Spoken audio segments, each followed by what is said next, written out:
Assalamualaikum warahmatullahi wabarakatuh. Teman-teman YouTube semua yang saya hormati, hari ini kita bertemu lagi untuk episode bacotan kedua ya. Hari ini saya mau bahas tentang seorang Alva Edison ya, seorang yang benar-benar cerdas dan mampu menghasilkan karya-karya yang monumental ya, yang sampai saat ini kita pergunakan sehari-hari. Tapi sebelum lanjut, saya putar dulu intro dari channel saya, Pemikir Ulung.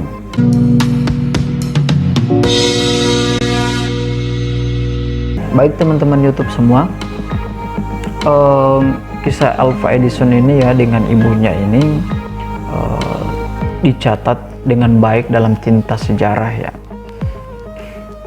Thomas Alva Edison itu dia adalah seorang ahli yang lahir pada tanggal 11 Februari 1847 di Ohio, Amerika Serikat ya. Waktu dia lahir itu dan bersekolah itu sama kayak anak-anak kecil lainnya ya. Tidak terlalu menonjol, tidak ada yang spesial dari dia. Justru dia lebih rendah kemampuannya dibanding anak-anak lain seusianya di tingkatan sekolah yang dia sementara jalani gitu. Nggak terlalu terlihat dia punya kemampuannya dalam mengolah angka-angka dan teknik-teknik membuat penemuan. Dia belum ahli dalam hal seperti itu. Bahkan guru-guru itu menganggap dia benar-benar bodoh gitu ya. Sehingga karena Thomas Alva Edison ketika diberikan ujian dia nggak bisa lulus, diberikan tugas juga nggak bisa mengerjakan dengan baik, bahkan nilainya nihil gitu ya, minim, maka guru-guru sudah frustasi dan ingin mengeluarkan dia dari sekolah karena kebodohannya. Dia mau di DO gitu ya. Tapi guru-guru membuat suatu surat untuk meminta orang tuanya, ibunya untuk mendidik sendiri di rumah gitu, karena sekolah nggak mampu lagi untuk menampung dia dan mengajari dia. Nggak ada guru-guru yang mampu untuk mengajari orang-orang bodoh gitu di sekolah. Nah, isi surat tersebut kemudian dibuka sama ibunya di depan Thomas sendiri ya, Tommy panggilannya waktu itu. Dibuka di depannya dan dibaca sama ibunya dengan suara yang lantang, keras ya. Sambil berair mata, ibu Thomas itu membaca surat tersebut. Putra Anda seorang jenius. Sekolah ini terlalu kecil untuk menampungnya dan tidak memiliki guru yang cakap untuk mendidiknya. Agar Anda mendidiknya sendiri. Itu ujar ibu Tommy pada saat itu dengan suara lantang. Ibu Tommy kemudian berkata kepada Tommy bahwa kamu anak yang jenius nak. Kamu anak yang jenius. Sekolah belum cukup baik untuk mendidik anak yang hebat seperti kamu.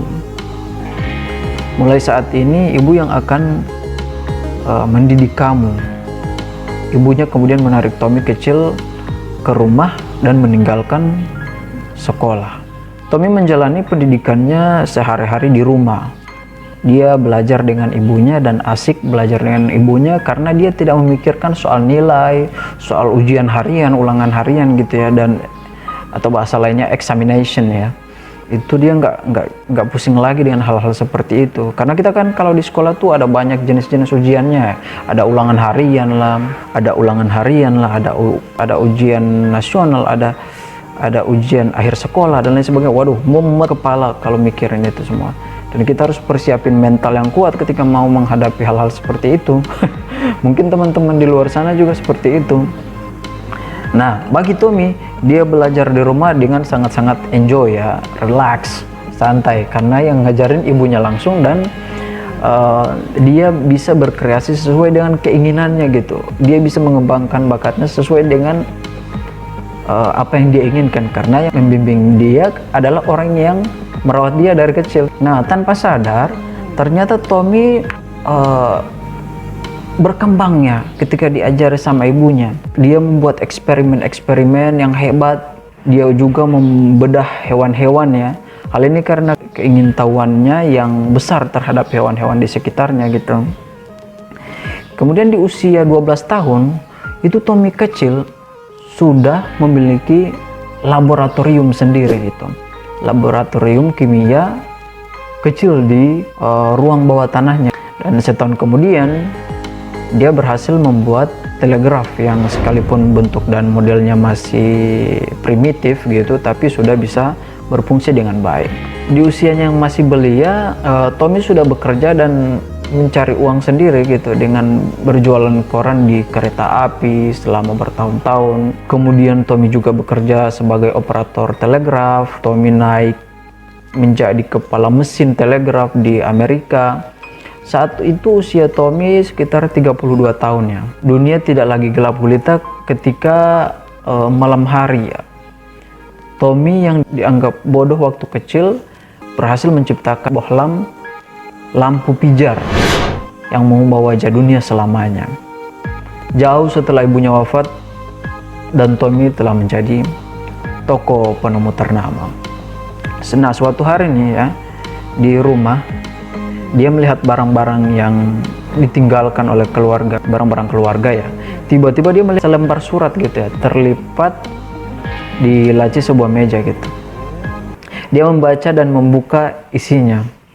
Dan ini yang benar-benar bikin sedih ya. Putra Anda, anak yang bodoh. Ini surat dari sekolah yang waktu kecil itu ya.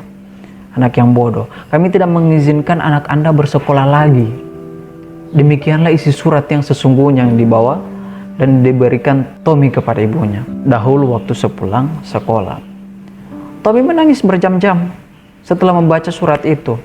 Dia kemudian menulis di buku diary-nya bahwa saya Thomas Alva Edison adalah seorang anak yang bodoh, yang karena seorang ibu yang luar biasa mampu menjadi seorang jenius pada abad kehidupannya. Jika kita saat ini menikmati lampu-lampu ya, kita mau bikin lampu, kita buat penerangan konten kita di YouTube, kita mau ngedit video juga harus pakai lampu, kita mau bikin video juga harus pakai lampu, dan lain sebagainya. Itu tidak lepas dari peran seorang Thomas Alva Edison, seorang jenius ya. Tapi dari mana akar kemampuannya untuk sukses? Ya tentu adalah orang tuanya gitu. Jadi teman-teman nih ya, yang mau sukses, bukan sukses menciptakan lampu kayak si Thomas Alva Edison, tapi mau sukses bikin konten, tentu bahagiakan orang tua ya. Bagi teman-teman yang selalu hanya karena konten kita mengabaikan perintah orang tua, ingat, orang tua itu adalah sumber rezeki kita. Kalau kita berbakti untuk dia, mudah-mudahan kita bisa sukses. Oke? Itu saja teman-teman ya. Semoga kita tidak sedih dengan cerita ini, tapi kita berjuang untuk lebih baik menyenangkan kedua orang tua kita. Oke, demikian. Assalamualaikum warahmatullahi wabarakatuh.